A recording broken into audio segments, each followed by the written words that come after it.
शुक्लाम्बरधरं विष्णुं शशिवर्णं चतुर्भुजं प्रसन्नवदनं ध्यायेत् सर्वविघ्नोपशान्तये। गुरुर्ब्रह्मा गुरुर्विष्णु गुरुर्देवो महेश्वरः गुरुसाक्षात् परब्रह्म श्रीगुरवे नमः।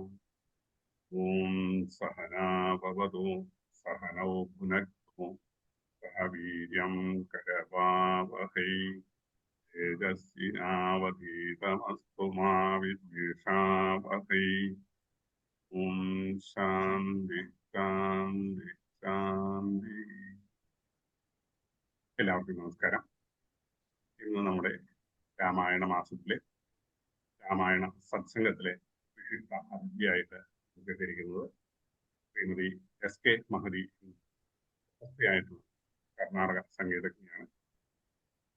എസ് കെ മഹതി സ്വയം പരിചയപ്പെടുത്തി ഇന്നത്തെ ഈ ദിവസത്തെ രാമായണ മാസത്തിലെ ഈ ദിവ്യ മുഹൂർത്തത്തെ ധന്യമാക്കി നമ്മളോട് സംസാരിക്കുന്നത്. നമസ്തേ മഹതി.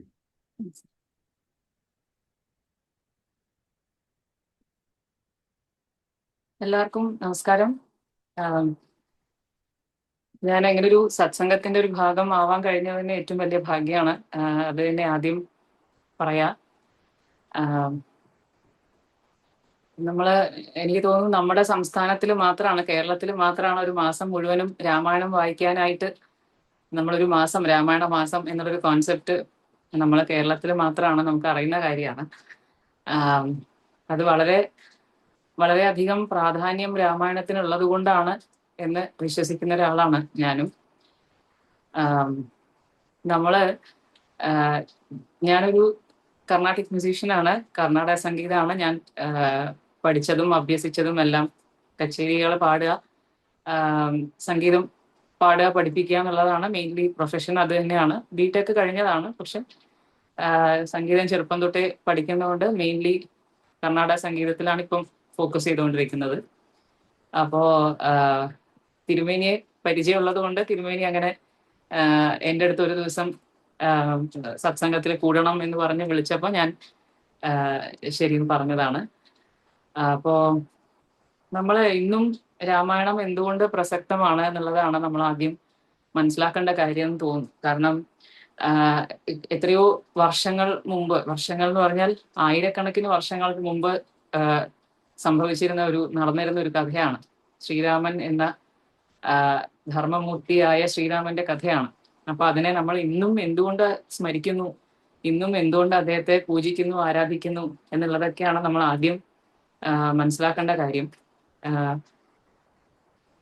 നമ്മള് എത്രയൊക്കെ ടെക്നോളജി അല്ലെങ്കിൽ AI ടൂൾസും അങ്ങനത്തെ ഒരുപാട് കാര്യങ്ങൾ ഇപ്പം ഇവോൾവ് ചെയ്തുകൊണ്ടിരിക്കുന്ന ഒരു സമയമാണ്. നമ്മളിപ്പം വിവിധ ഭാഗങ്ങളിൽ ഇരുന്നിട്ടും ഇങ്ങനെ ഒരു സത്സംഗം കൂടുന്നത് ടെക്നോളജി ഉള്ളത് കൊണ്ടാണ്, അല്ലെ? ഗൂഗിൾ മീറ്റിലും സൂമിലും ഒക്കെയാണ് നമ്മൾ ക്ലാസ്സുകൾ എടുക്കുന്നതും വായിക്കുന്നതും പരസ്പരം ഇടപെടുന്നതും ഒക്കെ. സോഷ്യൽ മീഡിയ, എല്ലാ കാര്യങ്ങളും ടെക്നോളജി തന്നെയാണ്.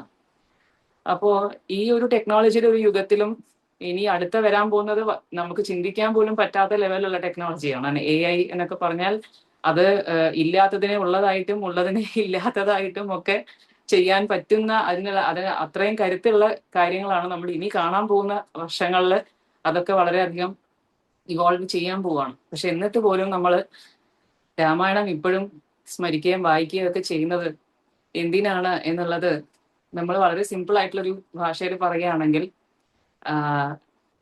നമ്മൾ എത്ര നല്ല യന്ത്രങ്ങൾ, എത്ര നല്ല ടെക്നോളജിയും കാര്യങ്ങളൊക്കെ നമ്മുടെ കയ്യിൽ കിട്ടിയാലും നമ്മൾ അത് നല്ലതിനു വേണ്ടി അല്ല ഉപയോഗിക്കുന്നത് എന്നുണ്ടെങ്കിൽ അതുകൊണ്ട് നമുക്ക് നാശം മാത്രമേ സംഭവിക്കുള്ളൂ. ഇപ്പം ഫോണ് വഴി എത്രയോ സൈബർ ക്രൈംസ് നടക്കുന്നുണ്ട്, എത്രയോ പ്രശ്നങ്ങൾ നേരിടുന്നുണ്ട്, എത്രയോ പേരുടെ ജീവിതം തന്നെ അപകടത്തിലേക്ക്, ആ ഒരു ലെവലിലേക്ക് അതൊക്കെ പോകുന്നുണ്ട്. പക്ഷെ എങ്കിൽ പോലും എൻ്റെ കയ്യിലും നിങ്ങളുടെ കയ്യിലും ഒക്കെ ഇരിക്കുന്നത് ഈ ഫോണ് തന്നെയാണ്. പക്ഷെ നമുക്കിതൊന്നും ചെയ്യാൻ തോന്നുന്നില്ലല്ലോ.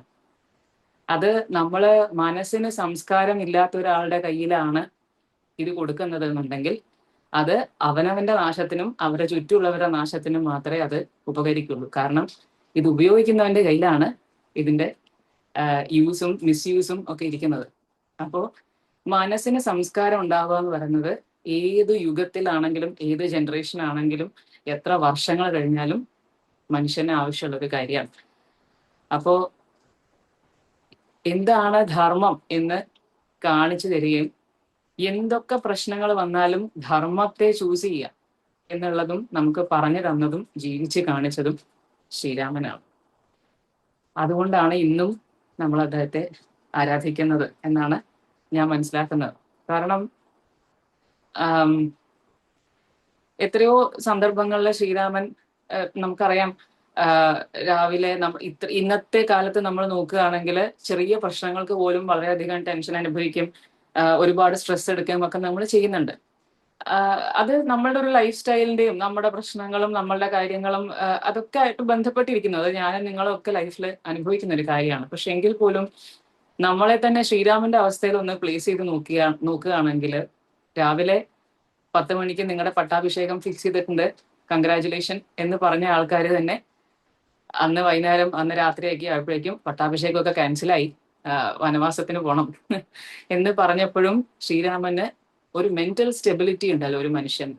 അതായത് പട്ടാഭിഷേകം നടത്താൻ പോകുന്നു എന്നറിഞ്ഞ് പാർട്ടി നടത്തിയിട്ടില്ല, അത് ക്യാൻസൽ ആയപ്പം ഡിപ്രഷന് ഗുളികയും കഴിച്ചിട്ടില്ല. പക്ഷെ എല്ലാം സമഭാവനയിൽ കാണുക, അല്ലെങ്കിൽ എന്ത് വന്നാലും സ്വീകരിക്കാൻ തയ്യാറായിട്ടുള്ള ഒരു മനസ്സിന്റെ ഒരു കരുത്താണ് നമ്മളവിടെ ഭഗവത്ഗീതയിലും ശ്രീകൃഷ്ണൻ പറയുന്ന ഒരു കാര്യമാണ്. ശത്രുച്ച മിത്രേച്ച,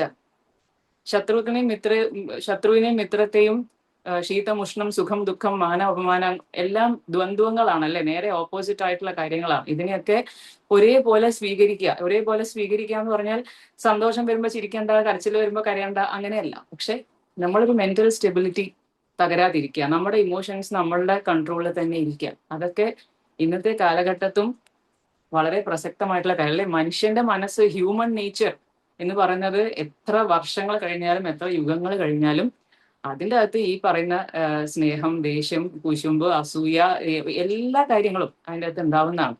അപ്പൊ അതുകൊണ്ട് ഇന്നും ശ്രീരാമൻ ആരാധ്യനാണ് എന്ന് പറഞ്ഞാൽ ഇതൊക്കെ നമ്മളുടെ ഇമോഷൻസ് നമ്മൾ എങ്ങനെ കൺട്രോൾ ചെയ്യണം. നമുക്ക് എന്തെങ്കിലും ഒരു പ്രശ്നം വരുമ്പോഴേക്കും നമ്മൾ ധർമ്മമാർഗത്തിൽ നിന്നും പിന്തിരിഞ്ഞ് വേണ്ട, ധർമ്മമൊന്നും വേണ്ട, ധർമ്മം ആചരിച്ചിട്ട് കാര്യമില്ല എന്ന് വിശ്വസിച്ച് വേറെ വഴിയിലേക്ക് അങ്ങനെയൊന്നും ഒരു ശ്രീരാമന്റെ കഥ എടുത്ത് നോക്കിക്കഴിഞ്ഞാൽ അറ്റ് എവറി സ്റ്റെപ്പ് അദ്ദേഹം ധർമ്മം എന്താണോ അത് മാത്രമേ ചെയ്തിട്ടുള്ളൂ. അവരവരുടെ ഇഷ്ടങ്ങളെക്കാളും അവരവരുടെ ആഗ്രഹങ്ങളെക്കാളും അവരവരുടെ ചോയ്സസിനേക്കാളും പ്രയോറിറ്റീസിനേക്കാളും ഒക്കെ മുകളിൽ സ്ഥാനം ശ്രീരാമൻ കൊടുത്തിരുന്നത് ധർമ്മത്തിനാണ്. അപ്പൊ അതുകൊണ്ട് രാമോ വിഗ്രഹവാൻ ധർമ്മ സാധു സത്യപരാക്രമ എന്ന് പറഞ്ഞത് മാരീചനാണ്. ശ്രീരാമന്റെ ശത്രുപക്ഷത്തിൽ നിന്നും ശ്രീരാമനോട് പിന്നെ ഫൈറ്റ് ചെയ്യേണ്ടി വന്ന മാരീചനാണ് ഇത് രാവണാസുരനോട് പറഞ്ഞത്. ശ്രീരാമൻ എന്ന് പറഞ്ഞാൽ ഇത് എംബോഡിമെന്റ് ഓഫ് ധർമ്മ ആണ് എന്ന് പറഞ്ഞത് മാരീചനാണ്. അപ്പോ ഞാനൊരു കർണാട്ടിക് മ്യൂസിക് പഠിക്കുന്ന ഒരാളായതുകൊണ്ട് ഒരു കീർത്തനം പാടണം എന്നുണ്ടായിരുന്നു ഈ ഒരു സത്സംഗത്തില്. നമുക്കറിയാം വിഷ്ണു സഹസ്രനാമത്തിലൊക്കെ പരാമർശിക്കുന്ന കാര്യമാണ് രാമമന്ത്രത്തെ കുറിച്ച്. അതായത് കേനോപായേന ലഘുന വിഷ്ണോർ നാമ സഹസ്രകം, പാർവതി ദേവി ശിവനോട് ചോദിക്കുന്നതായിട്ടാണ് പറയുന്നത്. വിഷ്ണുവിനെ ഉപാസിക്കണമെങ്കിൽ, ഭഗവാൻ നാരായണനെ ഉപാസിക്കണമെങ്കിൽ ഏറ്റവും എളുപ്പമായിട്ടുള്ള മാർഗം, ലഘുവായിട്ടുള്ള മാർഗം ഏതാണ് എന്ന് ചോദിക്കുമ്പോൾ ശിവൻ സാക്ഷാൽ ഈശ്വരൻ തന്നെ ഈശ്വര ഉവാച ശ്രീരാമ രാമ രാമേതി രമേ രാമേ മനോരമേ സഹസ്രനാമ തത്തുല്യം രാമനാമ വരാനനെ. ഈ ഒരു ശ്ലോകം നമുക്ക് അറിയുന്നതാണ്. അപ്പം എക്സാക്ട്ലി ഈ ഒരു കാര്യം തന്നെ പരാമർശിക്കുന്ന ഒരു കൃതിയാണ് രാമമന്ത്രവ ജപിസോ എന്ന് തുടങ്ങുന്ന പുരന്ദരദാസർ കൃതിയാണ്. കന്നഡയിലാണ്, ഭാഷ കന്നഡയാണ്. പുരന്ദരദാസർ നമുക്കറിയാം കർണാടക സംഗീത പിതാമഹനായി അറിയപ്പെടുന്ന മഹാനായൊരു വാഗ്ഗേയകാരനാണ്. ഈ ഒരു കൃതിയുടെ അനുപല്ലവിയിലും ഈ ഒരു കാര്യം പരാമർശിക്കുന്നുണ്ട്. സോമശേഖര തന ഭാമിനി തുരുവ മന്ത്ര. സോമശേഖരനായ ശിവൻ തന്റെ ഭാര്യയായ ഭാമിനിയായ പാർവതിക്ക് ഉപദേശിച്ചു കൊടുത്ത മന്ത്രം എന്നാണ്. അതുപോലെ സകല വേദകളികെ സാരമേ ഇവ എല്ലാ വേദങ്ങളുടെയും സാരമായ മന്ത്രം രാമനാമമാണ് എന്ന് പറയുന്ന ഒരു കൃതിയാണ്. നമുക്കറിയാം മലയാളത്തില് ഒരു സിനിമാ പാട്ട് തന്നെ ഉണ്ട്, കേട്ടിട്ടുണ്ടായിരിക്കും. ശ്രീരാമനാമം ജപസാരസാഗരം ശ്രീപാദപത്മം ജനിമോക്ഷദായകം. ശ്രീരാമനാമം ജപസാരസാഗരം, ശ്രീപാദപത്മം ജനിമോക്ഷദായകം ആണ്. അപ്പം ഈ ഒരു രാമമന്ത്രത്തിന്റെ മഹത്വത്തെ കുറിച്ച് പറയുന്ന ഒരു കൃതിയാണ്. ഒന്ന് ജസ്റ്റ് പാട്ട്.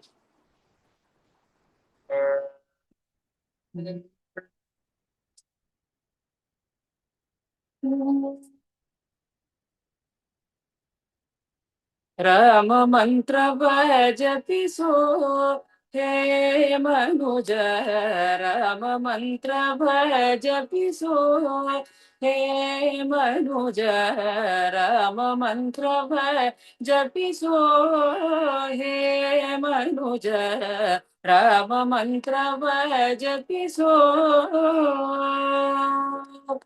ಆ ಮಂತ್ರ ಈ ಮಂತ್ರ ಮೇಚಿನಿ ಕೆಡಬೇಡ,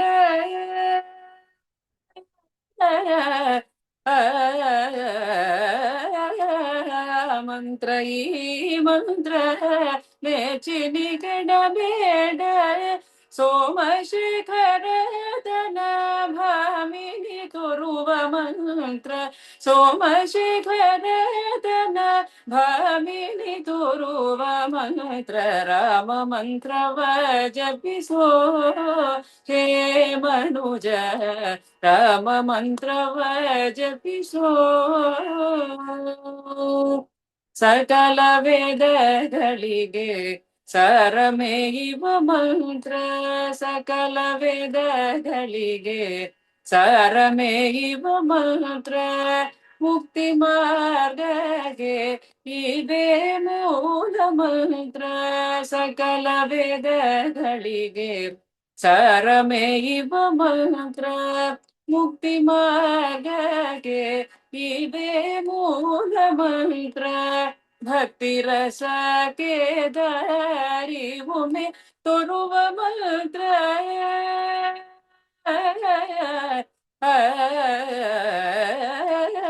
ಭಕ್ತಿ ರಸ ಕೇದಾರಿವು ಮೇ ತೋರುವ ಮಂತ್ರ, ಸುಖ ನಿಧಿ ಪುರಂದರ ವಿಠಲನ ಮಹಾಮಂತ್ರ, ಸುಖ ನಿಧಿ ಪುರಂದರ ವಿಠಲನ ಮಹಾಮಂತ್ರ, ರಾಮ ಮಂತ್ರವ ಜಪಿಸೋ ಹೇ ಮನುಜ, ರಾಮ ಮಂತ್ರವ ಜಪಿಸೋ. ಓ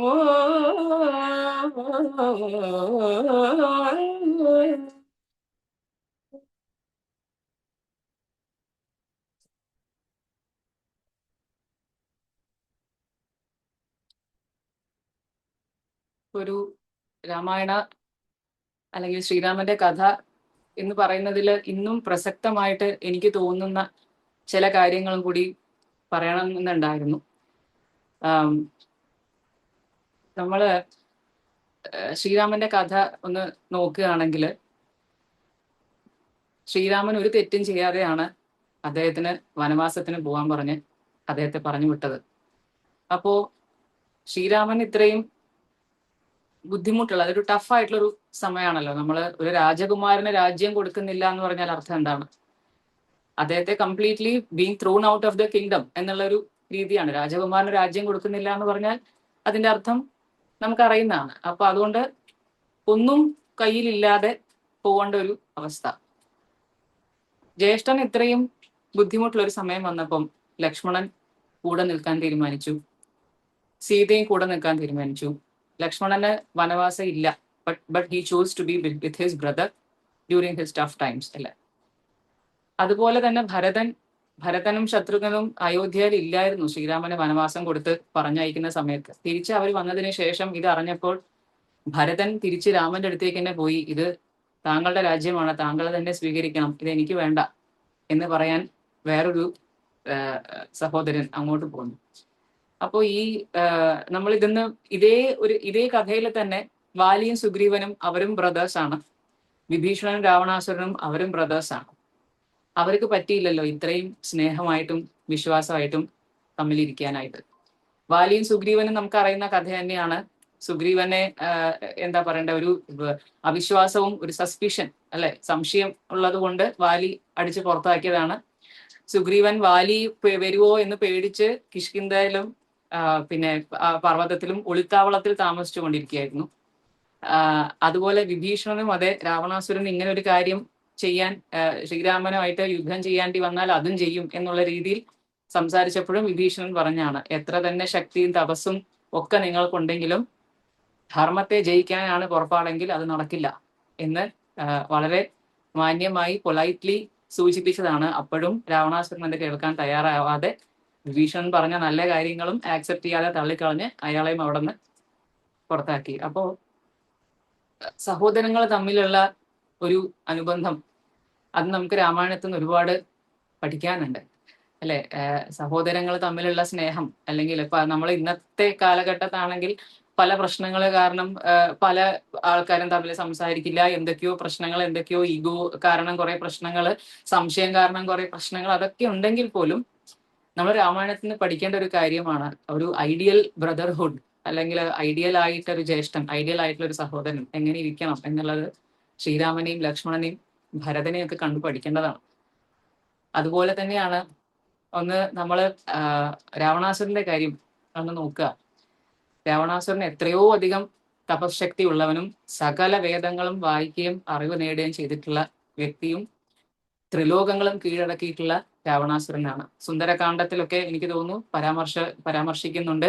ഹനുമാൻ ലങ്കയിൽ പോയിട്ട് ഹനുമാൻ തന്നെ എന്താ പറയേണ്ടത്, അത്ഭുതപ്പെട്ട് ഇങ്ങനെ നോക്കി നിൽക്കുകയാണ്. ഇത് ഇങ്ങനൊരു രാജാവും ഇതുപോലൊരു ഒരു രാജ്യവും ഇത്ര തേജസ്സും ഇത്ര സമ്പന്നമായിട്ടുള്ള രാജ്യം എങ്ങനെ അദ്ദേഹം ഇങ്ങനെ ഒരു അധർമ്മം ചെയ്യാൻ എങ്ങനെ രാവണാസുരന് തോന്നി എന്ന് പോലും മനസ്സിലാവാതെ ഇങ്ങനെ പകച്ചു നിന്നതാണ് ഹനുമാനും. സുന്ദരകാന്ഡത്തിലൊക്കെ അങ്ങനെ പരാമർശം ഉണ്ടെന്നാണ് എനിക്ക് തോന്നുന്നത്. അപ്പോ അങ്ങനെയുള്ള രാവണാസുരന് ഒരുപാട് വാർണിങ്സ് എല്ലാവരും കൊടുത്തതാണ്. മാരീചന്റെ അടുത്ത് ആദ്യം സീതയെ അപഹരിക്കുന്ന സമയത്ത് മാരീചനോട് സ്വർണമാന്റെ വേഷത്തിൽ പോവാൻ പറഞ്ഞപ്പോ പോലും മാരീചൻ ഇത് രാവണാസുരനോട് പറഞ്ഞതാണ്, ശ്രീരാമന്റെ അടുത്താണെങ്കിൽ അധികം കളിക്കാൻ പോകണ്ട, പൊടി പോലും കിട്ടുകയില്ല എന്ന് പറഞ്ഞതാണ്. കാരണം മാരീചനും സുബാഹുവും ഒരുമിച്ചാണ് കുറച്ച് വർഷങ്ങൾക്ക് മുമ്പ് വിശ്വാമിത്രന്റെ യജ്ഞം ഭംഗപ്പെടുത്താൻ വേണ്ടി പോയത്. മാരീചനും സുബാഹുവാണ്. അന്നേ നല്ലൊരു അടി മാരീചന് കിട്ടിയതാണ്. സുബാഹു ഓൺ ദ സ്പോട്ട് തീർന്നു, പക്ഷെ മാരീചൻ എന്തോ ഭാഗ്യം കൊണ്ട് എങ്ങനെയൊക്കെയോ രക്ഷപ്പെട്ടതാണ്.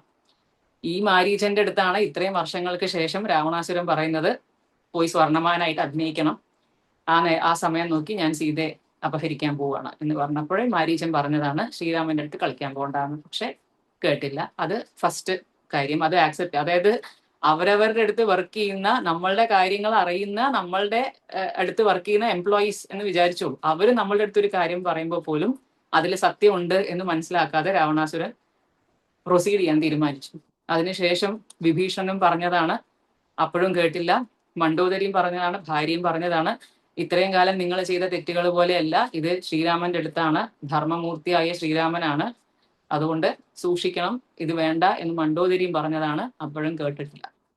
ശരി, ഇതൊന്നും കേൾക്കാതെ ചെയ്യാനുള്ളതൊക്കെ ചെയ്തു കഴിഞ്ഞിട്ടും രാവണാസുരൻ പറഞ്ഞുകൊണ്ടിരുന്നത്, വാനരന്മാർക്ക് എന്നെ ഒന്നും ചെയ്യാൻ പറ്റില്ല, ശ്രീരാമൻ മനുഷ്യനാണ്, he's A mere human being അല്ലേ, അയാൾ എന്നെ എന്ത് ചെയ്യാൻ പറ്റും, ഇത്രയും വലിയ സമുദ്രമൊക്കെ കടന്നു വരണ്ടേ, അതൊന്നും നടക്കുന്ന കാര്യമല്ല, അതുകൊണ്ട് ഞാൻ ത്രിലോകങ്ങളും ജയിച്ചവനാണ്, എനിക്ക് മനുഷ്യരെയും വാനരെയും പേടിക്കേണ്ട ആവശ്യം എനിക്കില്ല എന്ന് പറഞ്ഞുകൊണ്ടിരുന്നതാണ്. അപ്പോ ഈ എക്സ്പെക്ടേഷൻസും ഈ അസസ്മെന്റും ഒക്കെ തെറ്റിച്ചുകൊണ്ടാണ് അവര് സേതുബന്ധനവും ഒക്കെ കഴിഞ്ഞ് ലങ്കയിലേക്ക് വന്നത്. ലങ്കയിലേക്ക് വന്നു ചേർന്നതിന് ശേഷവും ശ്രീരാമന്റെ ആർമി മുഴുവനും ലങ്കയിൽ ക്യാമ്പ് ചെയ്തതാണ്. അപ്പോഴും നാളെ യുദ്ധം എന്നിരിക്കെ ഇന്ന് അംഗദനെ പറഞ്ഞു വിട്ടതാണ്, ലാസ്റ്റ് വാർണിംഗ്. അപ്പോഴെങ്കിലും കുറച്ച് ആലോചിക്കണമായിരുന്നു. കാരണം എക്സ്പെക്ടേഷൻസും അസസ്മെന്റ്സും എല്ലാം തെറ്റിക്കൊണ്ടിരിക്കുകയാണ്. പ്രതീക്ഷ പോലെ ഒന്നും അല്ല നടക്കുന്നത്. വാനരന്മാരെ എന്നെ എന്ത് ചെയ്യാനാ എന്ന് പറഞ്ഞു ഒരു വാനരനായ ഹനുമാൻ വന്നിട്ടാണ് ലങ്ക മൊത്തം കത്തിച്ചാമ്പലാക്കിയിട്ട് പോയത്.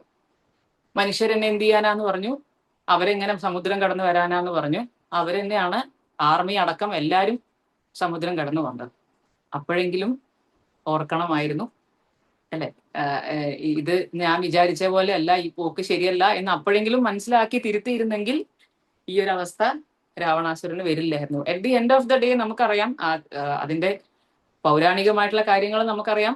രാവണാസുരൻ വിഷ്ണുയുടെ കൈ കൊണ്ട് തന്നെ മരണപ്പെടേണ്ട ആളാണ്.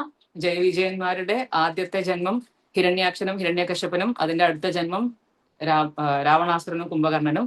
അതിന്റെ അടുത്ത ജന്മം ശ്രീകൃഷ്ണാവതാരത്തില് ദ്വാപരയുഗത്തില് ശിശുപാലനും ദന്തവക്തറനും. പക്ഷെ എങ്കിൽ പോലും നമ്മളുടെ ഡെസ്റ്റിനി എന്ന് പറഞ്ഞൊരു സംഭവം നമുക്ക് ഉണ്ടെങ്കിൽ പോലും നമുക്ക് തിരുത്താൻ പറ്റുന്ന കാര്യങ്ങളാണോ എന്നൊന്ന് ഒരു തോട്ട് അവിടെ കൊടുക്കുന്നത് നല്ലതാണ് എപ്പോഴും. കാരണം നമ്മളെ ചെറുപ്പം തൊട്ട് കാണുന്നവര്, നമ്മളുടെ ഹിതം ആഗ്രഹിക്കുന്നവര്, നമ്മളെപ്പോഴും നന്നായി കാണണം എന്ന് ആഗ്രഹിക്കുന്നവര് ഒരേ സ്വരത്തിൽ ഒരു കാര്യം വേണ്ട എന്ന് പറയുമ്പോൾ അത് എന്തുകൊണ്ടായിരിക്കും എന്ന് കൺസിഡർ ചെയ്യാനെങ്കിലും നമ്മൾ ഒരു മനസ്സ് കാണിക്കണം. നമ്മുടെ ചോയ്സസോ ഡെസിഷൻസ് ഒന്നും നമ്മൾ എടുക്കണ്ട എന്നല്ല, എല്ലാത്തിനും അവരെ ആശ്രയിക്കണം അങ്ങനെയുമല്ല. പക്ഷെ ഓവർ കോൺഫിഡൻസ് ആൻഡ് എറഗൻസ് അത് മിക്കവാറും നമ്മളെ കുടിയിൽ ചെന്ന് ചാടിക്കാൻ സാധ്യതയുള്ള ഒരു വഴിയാണ്. അതുകൊണ്ട് അത് നമ്മൾ ഒരു കാരണവശാലും ചെയ്യരുത് എന്നുള്ളത് നമ്മൾ രാമായണത്തിൽ നിന്ന് മനസ്സിലാക്കേണ്ട ഒരു കാര്യമാണെന്ന് തോന്നിയിട്ടുണ്ട്. പിന്നെ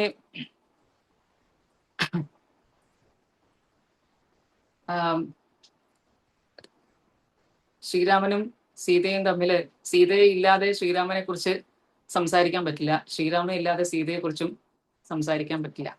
അപ്പോ ആസ് എ കപ്പിൾ അല്ലെ, അവര് ശ്രീരാമന് ഒരു രാജ്യവും കയ്യിൽ ഇല്ലാതിരുന്ന സമയത്തും ശ്രീരാമന് വളരെയധികം ടഫ് ടൈംസ് ആയിരുന്നപ്പോഴും കൂടെ നിന്നിരുന്ന ഭാര്യയാണ് സീത. അതുപോലെ സീതയെ അപഹരിച്ചു കൊണ്ടുപോയപ്പോൾ അല്ലെ, ഒരു യുദ്ധം ചെയ്ത് സീതയെ മോചിപ്പിച്ച് കൊണ്ടുവന്നയാളാണ് ശ്രീരാമൻ. അപ്പം ഒരു ഹസ്ബൻഡ് വൈഫ് തമ്മിലുള്ള റിലേഷൻ പോലും വളരെ നന്നായിട്ട് നമുക്ക് ഇതിനകത്ത് മനസ്സിലാക്കാൻ സാധിക്കും. നമുക്ക് എല്ലാം ഉള്ളപ്പോൾ കൂടെ നിൽക്കുന്നതല്ല, ഒന്നും ഇല്ലാത്തപ്പോഴും to choose each other even with imperfections, even when we are in tough times. അതാണ് ഏറ്റവും വലിയൊരു എന്താ പറയണ്ടേ, കപ്പിൾ എന്ന് പറയുന്ന നമ്മുടെ മന്ത്രങ്ങളും നമ്മുടെ കോൺസെപ്റ്റും അങ്ങനെ തന്നെയാണ് അല്ലെ.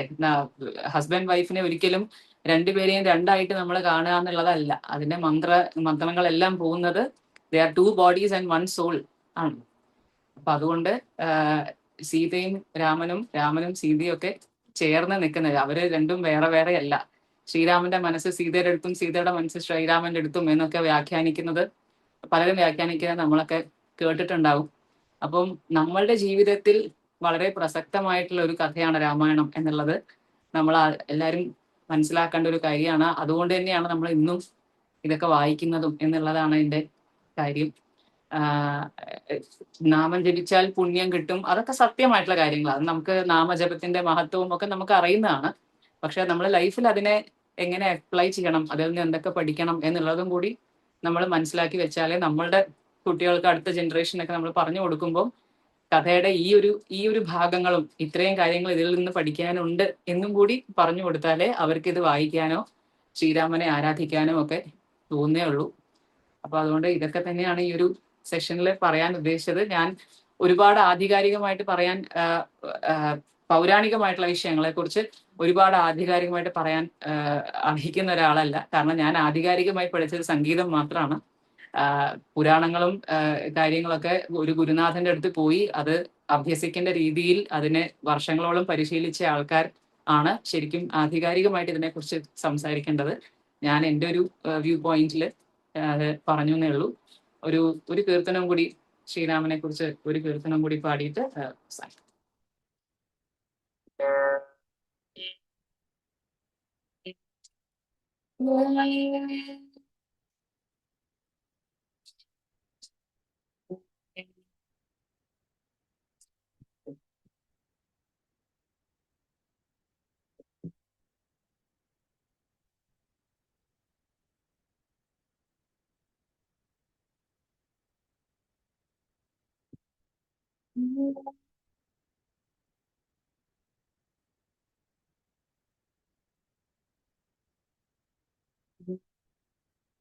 ராமனை பஜித்த நோய்வினை தீருமே, சஞ்சலமகன்றிடுமே.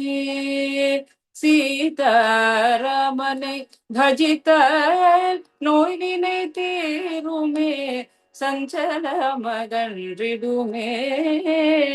சீதாராமனை பஜித்த நோய்வினை தீருமே, சஞ்சலமகன்றிடுமே. சீதாராமனை பஜித்த நோய்வினை தீருமே, சஞ்சலமகன்றிடுமே. ராமனை கண்டால் காண்போவின்றோ, பிறந்த பயன் அடைவோம். ஓம் ராமனை பஜித்த நோய்வினை தீருமே, சஞ்சலமகன்றிடுமே. துன்பமோடிம்பம் கலந்தது பிரபஞ்சம், துன்பமோடிம்பம் கலந்தது பிரபஞ்சம், துன்பமோடிம்பம் கலந்தது பிரபஞ்சம். வெயிலினையே நிழலில் இன்பமும் உண்டோ, வெயிலினையே நிழலில் இன்பமும் உண்டோ, துயிரிலையில் ஐயனை நினைப்பாருண்டோ, துயிரிலையில் ஐயனை நினைப்பாருண்டோ. துன்பமோடும் கலந்தது பிரபஞ்சம், வெயிலினையே நிழலில் இன்பமும் உண்டோ, துயிரிலையில் ஐயனை நினைப்பாருண்டோ. அவன் நாமாமிருதம் செவிக்கு திவ்யௌஷதம், ராமநாமாமிருதம் செவிக்கு திவ்யௌஷதம். ஹரே ராம் ராம் ராம் சீதாராம் ராம் ராம், ஹரே ராம் ராம் ராம், ஹரே ராம் ராம் ராம் சீதாராம் ராம் ராம். ராமனை பஜித்த நோய்வினை தீருமே, சஞ்சலமகன்றிடுமே. வீண் சஞ்சலமகன்றிடுமே.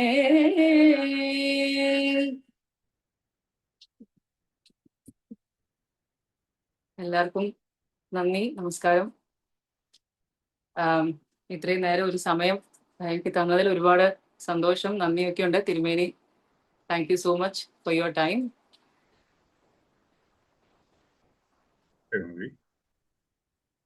വാഗ്ദേവതയുടെ അനുഗ്രഹം പോലെ സ്വതസിദ്ധമായ സംഭാഷണത്തിൽ കൂടി ഇന്നത്തെ ഈ ദിവസത്തെ ധന്യമാക്കിയ, ചിന്തിക്കാനും പ്രവർത്തിക്കാനും പര്യാപ്തമാകുന്ന രീതിയിൽ നമ്മളുടെ യുവതലമുറകളെ കൂടി ഉൾക്കൊണ്ടുകൊണ്ട് അവരെ കൂടി വളരെ നല്ല രീതിയിൽ അവർക്ക് വേണ്ട ഉപദേശങ്ങളെ കൂടി നൽകിക്കൊണ്ട് ഇന്നത്തെ ഈ രാമായണ സപര്യ ധന്യമാക്കിയ ഗതിക്ക് 1000 പ്രണാമങ്ങൾ. വീണ്ടും ഞങ്ങളുടെ ഈ സത്സംഗത്തെ ധന്യമാക്കാൻ ഇതുപോലെയുള്ള സംഭാഷണ ചാതുരിയോടുകൂടി തന്നെ ഭക്തിനിർഭരമായ അന്തരീക്ഷത്തെ നമ്മളിൽ ഏവരിലും സൃഷ്ടിക്കാൻ ഇതുപോലെയുള്ള സാന്നിധ്യങ്ങൾ ഇനിയും ഉണ്ടാകട്ടെ എന്ന് പ്രാർത്ഥിക്കുന്നു. നമസ്തേ.